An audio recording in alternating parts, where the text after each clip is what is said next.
Olá, estamos começando mais um programa Painel Político. Nesses dias de férias do apresentador Ranieri Bento, eu estou aqui com vocês.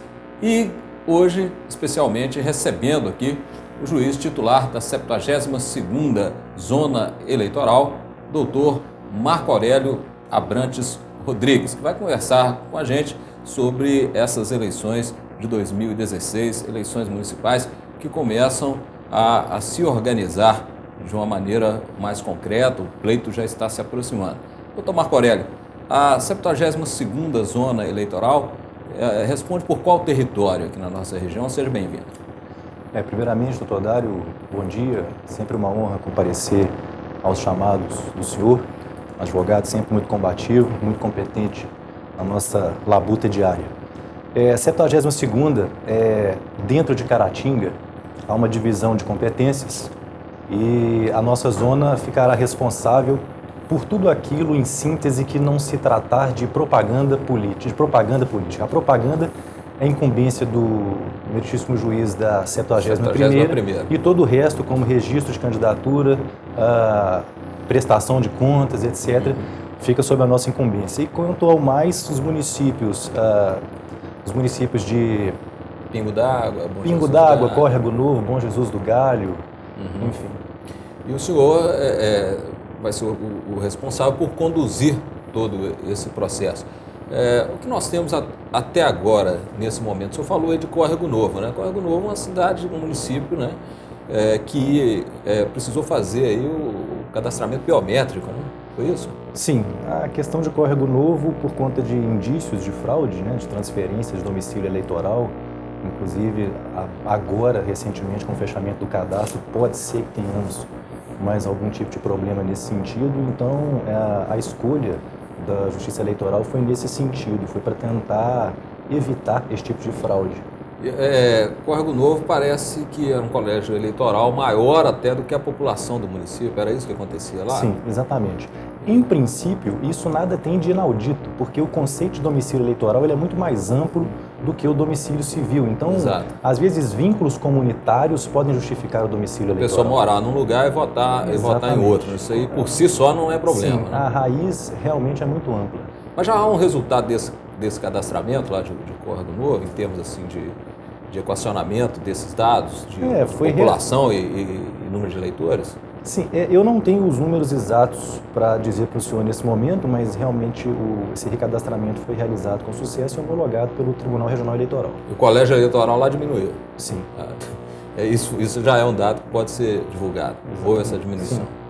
Bem, esse cadastramento biométrico para os demais municípios aqui da comarca de Caratinga, vamos dizer assim, há uma previsão de quando isso deve acontecer?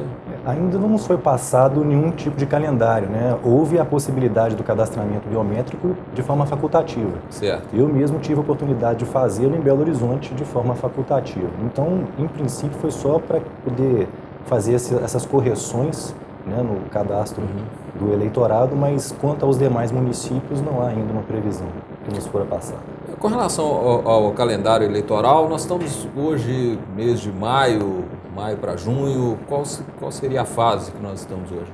Em princípio, o que nós temos com o fechamento do cadastro agora é o lançamento dos dados biométricos, porque isso poderia ter sido agendado até o dia 14 de maio. E, posteriormente, vamos começar a entrar nas fases decisivas quando se iniciarem as convenções partidárias, certo, o que se dará entre 20 de julho a 5 de agosto, posteriormente com prazo limite para o registro de candidatura, que é 15 de agosto até às 19 horas, e aí momentos decisivos a partir de 16 de agosto, com o início propriamente dito da campanha eleitoral. Então a campanha vai ser mais curta, né? Exatamente. Nessas eleições. Por quê? Houve alguma alteração de legislação com relação à propaganda? Várias alterações foram implementadas pela Lei 13.165 de 2015, denominada a mais recente reforma eleitoral. Certo. E esse encurtamento foi justamente para tentar tornar uma campanha mais barata. Mais barata. Exatamente. Mas isso também nos requer muito. Tanto o Ministério Público Eleitoral quanto a Justiça Eleitoral deverá envidar maiores esforços para que os procedimentos sejam decididos com a maior celeridade possível, para que não haja nenhum impacto negativo na data do pleito. O senhor falou aí a respeito, né, de financiamento de campanha, na verdade a intenção do legislador foi essa, né? Tornar a campanha menos custosa, diminuindo o tempo de campanha. Essa nova legislação trouxe alteração já que estará em vigor para a questão do financiamento de campanhas?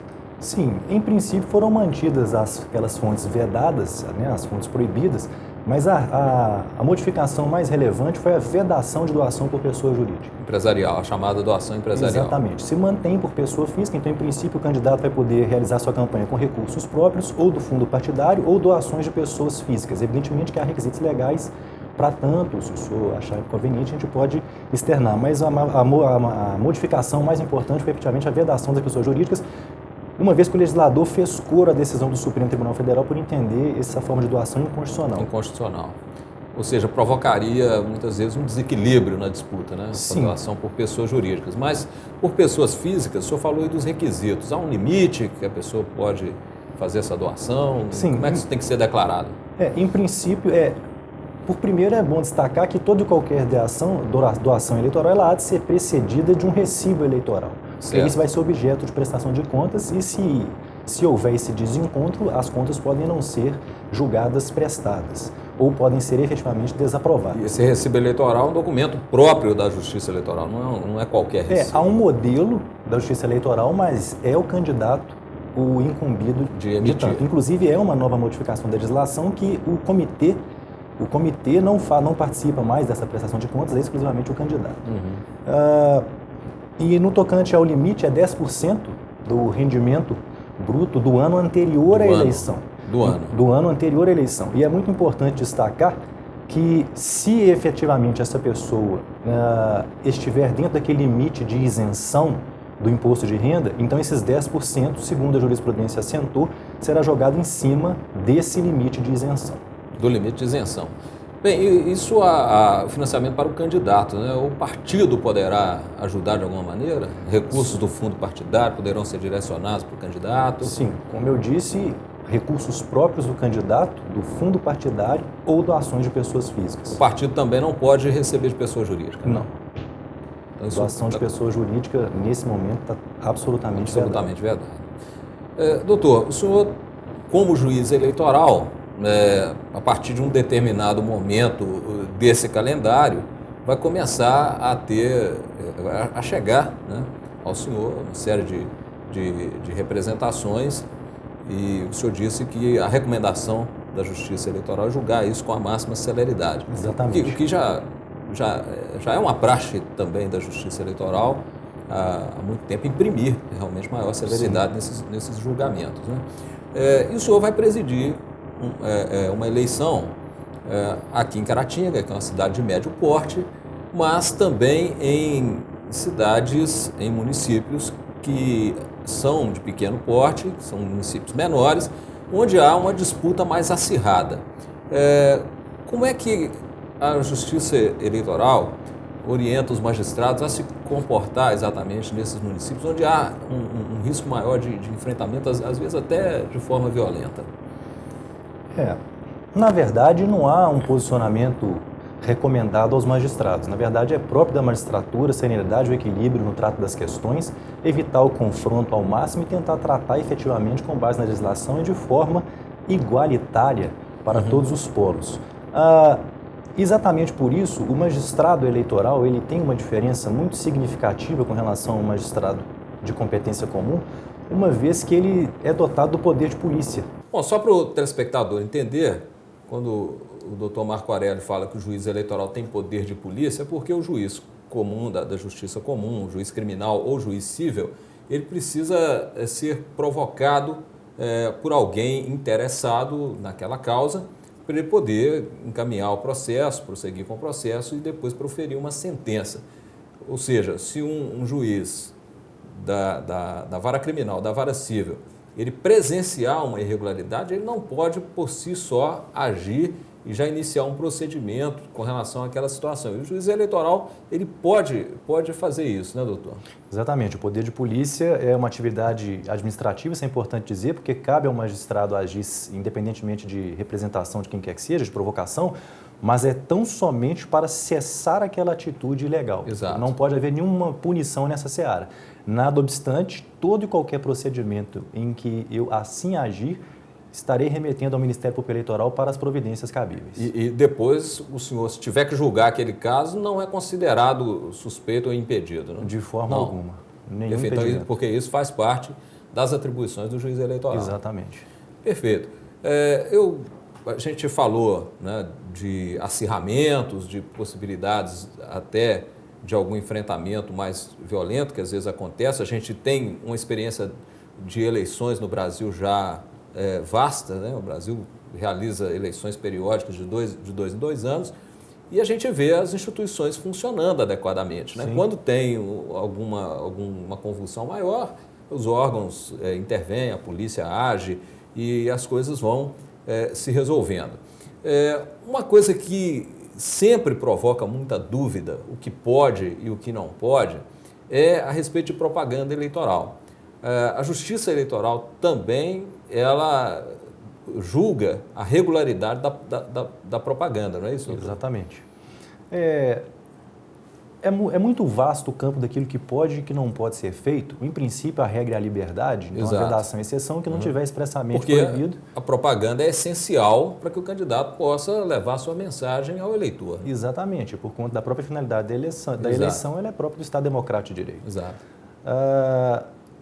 Eu tenho a intenção de, a posteriori, fazer reuniões com os diretores, pelo menos os presidentes dos diretórios municipais, Ministério Público Eleitoral e as polícias civil e militar, para que a gente estabeleça já de antemão, e isso também é um diferencial da Justiça Eleitoral, a gente pode agir de forma preventiva, sem que isso implique qualquer tipo de prejulgamento, suspeição, impedimento, estabelecer quais são as balizas, quais serão os entendimentos do magistrado, do Ministério Público Eleitoral. E isso repercute muito positivamente na diminuição das ilegalidades durante o pleito. E também dos conflitos, evidentemente, porque sabem que, uma vez descumpridos, serão severamente punidos no exato rigor da lei. Porque o que eu vejo que gera muito conflito eleitoral é alguém se sentir, às vezes, prejudicado em relação àquilo que o outro candidato adversário está fazendo. Né? Se há já uma antecipação de algumas condutas de maneira igualitária,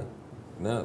Ou seja, a regra que vai valer para um vai valer para o outro, inibindo o abuso da propaganda e o abuso do poder econômico, isso já pacifica de antemão o pleito, né? Exatamente. E a nossa intenção e o nosso dever é agir exatamente de forma reta para qualquer dos polos, vamos dizer assim, conflitantes. Bem, o doutor Marco Aurélio, juiz eleitoral, está conversando com a gente e nós estamos falando de questões gerais relativas à próxima eleição municipal. E dentro dessa postura da Justiça Eleitoral de agir de agir preventivamente junto com o Ministério Público Eleitoral, com os diretórios dos partidos, qual é o melhor momento para o senhor chamar essas pessoas e já estabelecer esse padrão de conduta, doutor? Estamos só esperando o término desses trabalhos burocráticos do cartório eleitoral, com o término do lançamento dos dados biométricos, enfim, para que os servidores também possam trabalhar de forma mais serena e voltada especificamente para as eleições, mas acredito que no máximo no mês de julho, com uma razoável antecedência, estaremos fazendo essa reunião, porque também não depende só de mim. Acho importante haver esse elo e essa intercomunicação entre as instituições, o Ministério Público, Justiça Eleitoral e as polícias. Se o senhor me permite, eu gostaria de alongar só para destacar que estamos destacando aqui as instituições, mas é muito importante que contamos sempre com a participação popular e dos próprios candidatos para que nos tragam as denúncias, as reclamações oportunamente, porque são os senhores que terão a oportunidade de ver mais de perto essas ilegalidades para que possamos, assim, tomar as providências cabíveis. Perfeito. Agora, isso aí que o senhor disse também depende da formação das candidaturas, da formalização das candidaturas e das coligações, né? É um tipo de reunião e de proposta que tem que ser encaminhada quando as candidaturas também já estiverem definidas, né? Sim, mas eu gostaria de destacar que dentro do conceito mais amplo de propaganda política, nós temos a propaganda eleitoral propriamente dita, que é aquela que será permitida a partir do dia 16 de agosto, e nós temos a propaganda intrapartidária. Dentro dessa propaganda intrapartidária, já podemos tomar, eventualmente, providências cabíveis no sentido de coibir ilegalidades, porque a propaganda intrapartidária, como o próprio nome está dizendo, ela é voltada para os filiados aos partidos. Então, ela só é permitida com base em faixas, cartazes ou, eventualmente, mensagens dirigidas exclusivamente para os filiados. Se houver uma ampliação através do uso de meios de comunicação em massa ou que exceda de alguma forma, que atinja os cidadãos que não sejam filiados, ela será punida na forma da lei. Porque pode ter um candidato mais poderoso que aproveite a convenção partidária e utilize dessa propaganda para a convenção partidária para já lançar o seu nome de forma geral. Não é isso? Exatamente. E, infelizmente, essa prática é comum. E se o candidato fizer isso e vier a ser reconhecido pela Justiça Eleitoral, que tipo de sanções ele pode sofrer? Em linha de princípio, uma vez caracterizada essa propaganda, ela se denominará propaganda antecipada, porque antes do período crítico, digamos assim, do período permitido, e o que a legislação prevê de forma imediata é multa. Certo. E essa multa de em torno de R$5.000. Mas, para além disso, dependendo do excesso, para frente, isso pode ser objeto de uma investigação judicial eleitoral, proposta inclusive pelo Ministério Público Eleitoral, onde se poderá perferir o eventual abuso de poder econômico e, com isso, vir até a ter o seu mandato eletivo impugnado. Ou a candidatura ou eventual com a possibilidade de multa, declaração de inelegibilidade e cassação do registro ou diploma. Isso vale para candidato a vereador e vale para candidato a prefeito também. E é importante destacar que antes tinha essa dúvida, dependendo de quando saísse a sentença de procedência, se poderia haver ou não a cassação do diploma, e essa mini reforma de que nós falamos anteriormente, ela deixa isso muito claro por conta da alteração da lei complementar 64. Essa mini reforma, né, saiu agora em 2015 e veio na esteira desse posicionamento do Supremo Tribunal Federal de tentar tornar as eleições menos onerosas, menos custosas, que é sempre sempre que se tem um volume gigantesco de recursos girando durante uma campanha eleitoral, abre-se a possibilidade de ocorrência de diversas irregularidades e até crimes, como a gente viu aí. Né? No geral, eu não sou muito ligado à área do direito eleitoral, a gente sabe das dificuldades que tem para se aprovar uma lei no Congresso Nacional. Aprovar uma lei nem sempre é um processo simples, e essa foi aprovada assim, com uma certa rapidez. Né? O que o senhor percebeu dessa nova legislação? Ela vai trazer mais clareza para o processo eleitoral ou é uma legislação que ainda pode gerar controvérsias e aumentar o grau de conflitos aí nas eleições? O posicionamento do senhor com relação à lei? Eu não tenho nenhuma reserva pessoal com relação à legislação, porque eu acho que ela tem uma veracidade de propósito, que é trazer essa normalidade, essa maior legitimidade, né, das eleições. Evidentemente que isso depende muito da nossa postura e posso garantir que será sempre com olhos postos nesses objetivos maiores do Estado Democrático de Direito. Mas, como obra do homem, a legislação nunca será perfeita. Nunca será porque perfeita. Assim não somos.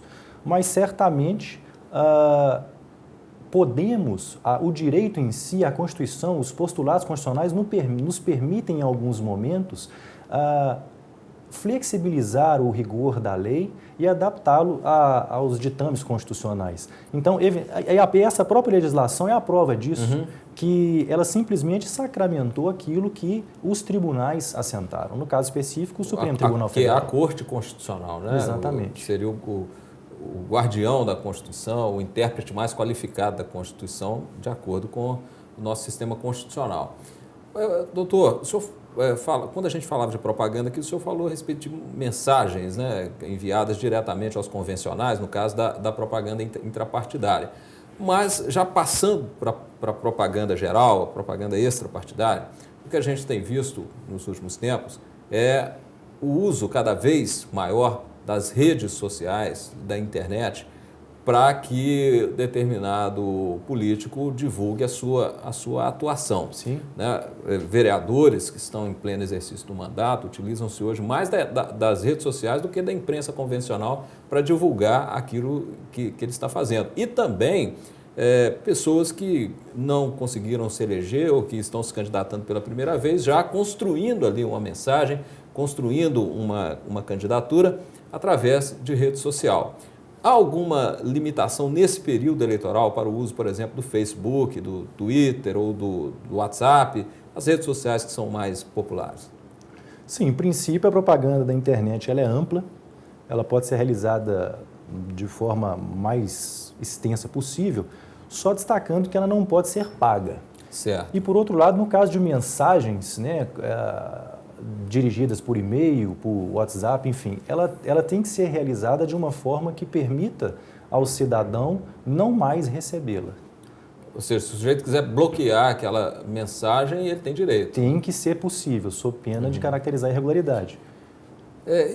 Ou seja, isso de dizer parece que é a lei que dispõe assim, que essa propaganda da internet não pode ser paga. Sim. Não pode ser paga para o veículo que controla, ou seja, para a empresa que controla a rede social, não pode ser paga como? Porque a gente sabe que existem empresas especializadas em prestar o serviço de telemensagem, de mensagem através do SMS, do WhatsApp e empresas especializadas em marketing digital, né? Quando o senhor diz que ela não pode ser paga, em que sentido? No sentido de se utilizar uma empresa de publicidade, por exemplo, ou de se utilizar uma empresa jornalística, só destacando que pode ser feito pela internet, sem caracterizar irregularidade, a reprodução de um jornal ou de uma revista. Certo. Isso pode ser reproduzido através da internet. Ou seja, tem que deixar, pelo menos, transparecer que ali uma iniciativa pessoal, pessoal do candidato. Ele se comunicando diretamente com o seu eleitor. Eu imagino que isso aí vai ser um negócio de difícil fiscalização, porque dificilmente o candidato vai se dedicar pessoalmente a isso, né? Provavelmente ele vai contratar uma assessoria, alguém que vai fazer isso por ele. Até porque os compromissos de campanha muitas vezes não vão permitir que ele fique ali, né, na internet fazendo essa comunicação direta. Mas isso aí, se identificado pela Justiça Eleitoral, pode caracterizar uma propaganda irregular? Sem dúvida nenhuma. E essa questão do limite de gasto com propaganda também, o limite dos gastos com a campanha será fiscalizado, certo. Exceder o limite, inclusive por ele próprio estabelecido pelos partidos ou pelo TSE. Aquele limite que é apresentado inicialmente pela Justiça Eleitoral. Exatamente. Ele é objeto de apenação, pena de multa. Esse orçamento prévio aí, né, é que estabelece o limite ou a legislação estabelece um limite de gastos? Será divulgado pelo TSE a partir dos padrões da Lei de Eleições, que é a 9.504. Ou seja, vai dizer assim, cada candidato a prefeito só vai poder gastar X nos municípios até tantos mil eleitores, né? Exatamente. Existe essa proporcionalidade? Existe até 30 mil, inferior a 30 mil. Bom, muito bom. Eu conversando aqui então com o doutor Marco Aurélio Abrantes Rodrigues, que é juiz da 72ª Zona Eleitoral, e foi uma conversa muito esclarecedora. Nós estamos nos aproximando das eleições de 2016, eleições municipais, e nós vamos encerrando, doutor Marco Aurélio, e gostaria que o senhor deixasse aí uma última mensagem para o nosso telespectador, que é eleitor, né? O telespectador do painel político certamente muito interessado no desenrolar dos acontecimentos políticos e principalmente como vai ser essas próximas eleições municipais. O senhor fica à vontade. Só queria deixar uma mensagem final, já que o senhor assim me permite, uma vez que tratamos aqui eminentemente da conduta dos possíveis candidatos, mas é importante destacar que a participação do eleitor é de extrema importância, seja na fiscalização das irregularidades e de participação, de conscientização do voto não é? Porque é muito importante, pelo momento que o país está vivendo, que o eleitor tenha esse foco de votar de maneira consciente. E a conduta do eleitor também pode ser objeto de apenamento. Ah, exatamente, isso é importante. É importante que estejam atentos, porque aquele candidato que eventualmente venda o voto, que ofereça algum tipo de vantagem, ele já está mostrando que ele não está apto a conduzir a res pública. Então, vou falar claramente, comprar voto é crime, vender voto também. Exatamente, exatamente. Há uma sanção, uma pena para o eleitor também que for apanhado nessa situação de venda da sua consciência, da venda do seu voto, né? É crime previsto no Código Eleitoral. Pois é. Então eu agradeço, doutor Marco Aurélio, por ter nos prestigiado, por ter atendido o nosso convite. Nós abusamos um pouquinho aqui da disponibilidade, né? Era para ser uma fala mais curta, acabou se tornando mais longa, mas eu acho que o assunto é relevante e é interessante para a Justiça Eleitoral também divulgar isso para a população, não é, doutor? Sem dúvida nenhuma, manteremos sempre um canal aberto para que o pleito transcorra da melhor maneira possível. O painel político é apresentado diariamente aqui na Docton TV pelo Ranieri Bento, que estará de volta dentro de mais alguns dias, e o programa está de portas abertas para a Justiça Eleitoral. Sempre que o senhor precisar aqui mandar algum recado, passar alguma comunicação, pode mandar aqui o ofício para a gente, ou pode pedir algum funcionário para vir aqui dar entrevista, o chefe de cartório, pessoas que estão envolvidas na linha de frente da organização do pleito, e que o nosso programa, o nosso espaço aqui estará à disposição da Justiça Eleitoral. Obrigado, bom dia. Muito bem, encerramos aqui o programa Painel Político. Até a próxima oportunidade.